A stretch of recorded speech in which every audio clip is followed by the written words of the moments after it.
Hello, my lovelies. We are going to be finishing Blood on the River today.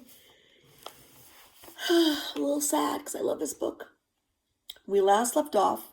Our friend Samuel is going to kidnap, he thinks, the baby, Virginia. I think you probably had time to think about why he's planning on doing that. I think he thinks that if the baby stays, they're not going to make it. And he feels he needs to take action to save this child. So let's find out if he's right. Good men, this is chapter 26, page 209. Good men did their country's ruin bring. But when evil men shall injuries begin, not caring to corrupt and violate the judgment seats for their own lucre's sake, then look, that country cannot long have peace, though for the present it have rest and ease. Go back and think about that early prophecy that we talked about. The next morning, I am ready. My canoe, nestled in the rushes, has a bed of blankets, a jar of sweetened water, a clean rag, and a spoon for the baby, and a piece of bread saved from last night's supper for me. I go to Anne and John's cabin. Anne is busy wrapping up dried beef and bread for John, and John is trying to comfort a fussy Virginia. Let me take her for a walk in the fresh air, I say. Then you two can have some time together before the barge leaves. John gladly hands Virginia to me, and Anne ties Virginia's tiny bonnet on her and tells me to make sure I support her head. I promise that I will. Bonnet, hat, that ties around the neck. The fort is swarming with people. I walk by the crowds, out the gates, and just keep going. I know there will be people outside the fort as well, so that my message will get back to Anne. At the canoe, I'm in luck. Two little girls are washing clothes in the river. Oh, can we see Mrs. Layden's baby? One asks. I tilt Virginia down so they can admire her, being careful to support her head. I'm going to Point Comfort, I tell the girls as I climb into the canoe. Mrs. Layden will meet me there. I imagine the ruckus when Anne discovers Virginia's missing, and that these two girls will be in the middle of it, crying out their high voices that they saw me and I said I was going to Point Comfort. I will have a head start by then, but I am sure that Anne will be on her way following me. That is what I am counting on, that she will be on that barge with her husband. It will take hours to get to Point Comfort, but in my canoe I will be quicker than the barge, even with breaks to feed the child. Virginia settles nicely on her bed of blankets and falls asleep as the canoe rocks in the water. I paddle out into the middle of the river where a bit of current will speed my way. The trees on the shores have just begun to turn their autumn colors. The day is clear and warm with a gentle wind. I have no fear of the storm blowing up. I have no fear of a storm coming up and capsizing us. So I guess the weather was beautiful. 3 times I stop paddling when Virginia fusses to be fed. I spoon the sweetened water into her mouth. Then I dip the clean rag into the sweet water, give it to her to suck on, and then she goes back to sleep. It is something I saw my mom do when she took care of a baby whose mother had died until she could find someone to nurse her. It is late afternoon when we make it to the fort. I pull the canoe up on shore. Nathaniel is on watch along with another soldier who is sound asleep. As I carry Virginia toward him, Nathaniel stares at me, open-mouthed. Don't ask, I tell him. I'll explain later. But please, can I put her in your tent? Nathaniel shakes his head. I have to report you to Captain Davies, my commanding officer, he says. I groan. My meat ration for a month if you keep quiet? His face lights up and leads me to his tent. I feed Virginia one more time and lay her down on the straw bed to sleep. She has wet through her blanket. I forgot all about diapers. And they weren't diapers like we have today, cloth. Then I go to the waterfront to wait for the barge to arrive. I knew she would be angry, furious even. I am not prepared for Anne's rage when she arrives at Point Comfort. I'm going to kill you. Anne shrieks. She runs at me, her hands, raised. I try to grab her wrist, but she's too wild. Her fingernails rake my face. I feel stinging pain. I see my blood drip. Let me explain, I shout, but she is screaming too loudly to hear me. Thief! Murderer! Hang him! She yells. John disembarks as well. Are you mad? He shouts. He cuffs me hard. You deserve to be hung. I start to panic. I have stolen a child. Will they hang me? But she is safe, I say. I did it to keep her safe. Captain Davies takes me roughly by the arm. Don't worry, Mrs. Layton, he says. He will be punished. Anne is sobbing now. Where is she? She demands. I see Nathaniel looking terrified. He does not want to be part of this. I put her in Nathaniel's tent, I say quickly. That is all they need to know. I am dragged off by Captain Davies as Anne runs to find her baby. It is a makeshift brig, but it does the job. Shackles on my wrists and ankles do not allow me to move much. There is no window, just cracks between the rough boards that let me know when the sun has set. I am left with a little water and on a cold dirt floor to sleep on. For theft of the child Virginia, what will the sentence be? Hanging? Whipping? I've seen whippings where at the end they are flogging a corpse. So in other words, you die from that. Captain Smith said he wanted me alive and well when he returned to Jamestown. I may not be able to follow through on my promise.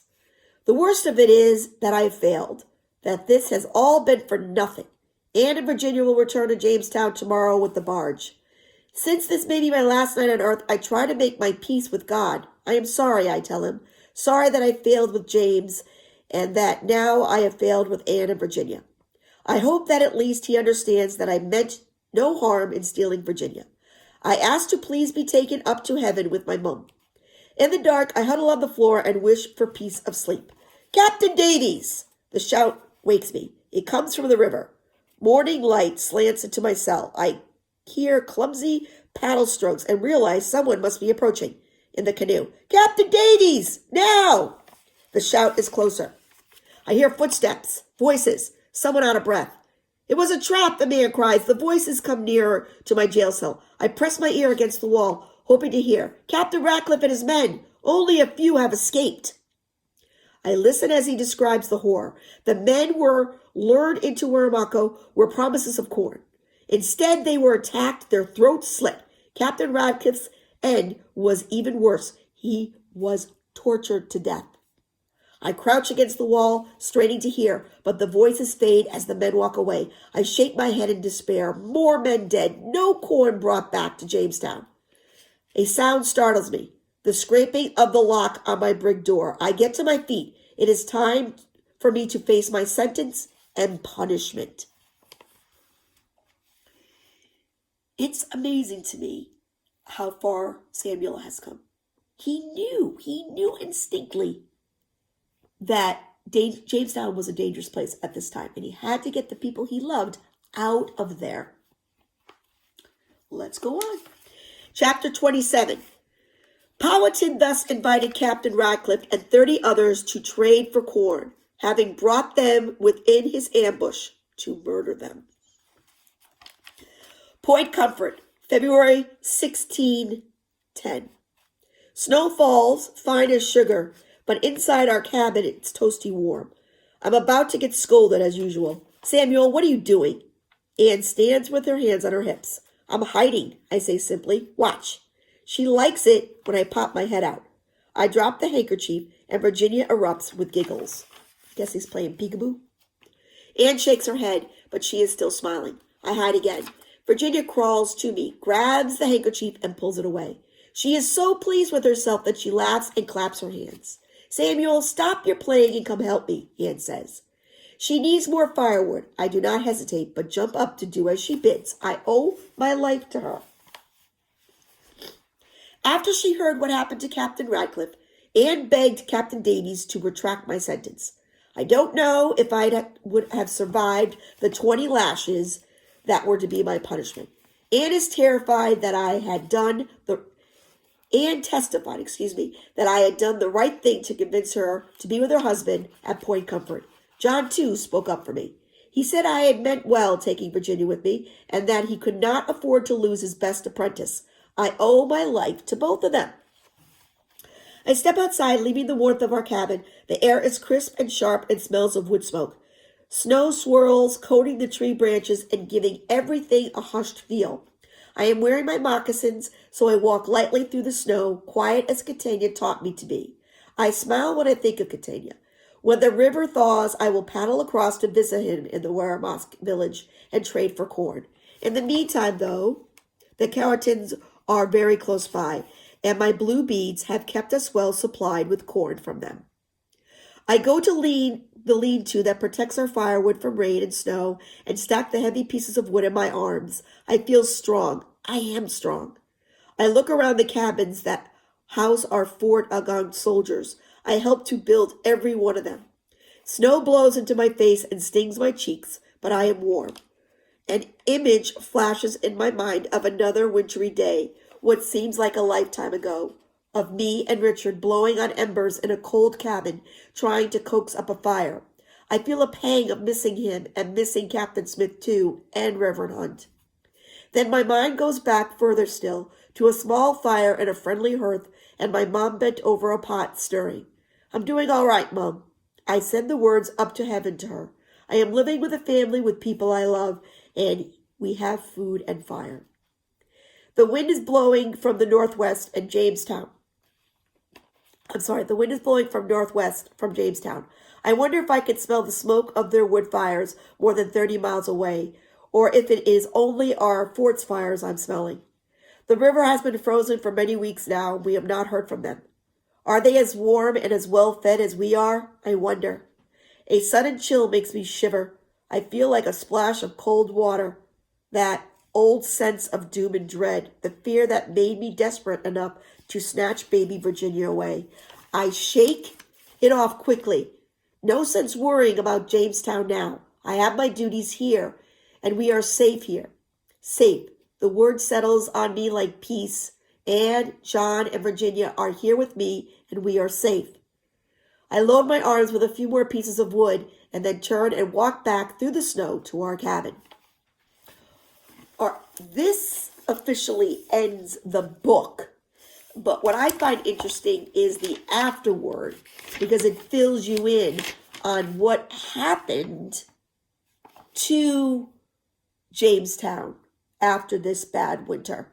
And I thought that it's very, very interesting, because you remember that they got to Jamestown, I think it was 1607. So when Samuel left to go to Point Comfort, it was 3 years later. Now, we all know that Jamestown does survive, and actually it does thrive, and because you have to remember that, think about the Pilgrims that land in Plymouth Rock, and so Jamestown became the colony that was a model for other colonies to start being developed. I strongly suggest you read the afterword. It's got some really interesting things about what happened after that. It's one of my favorite books and still is. I must have read it at least, I don't know, probably 12 to 13 times, and I still love it so. All right, my friends. Listen, you guys have a good weekend, and I'll talk to you on Monday.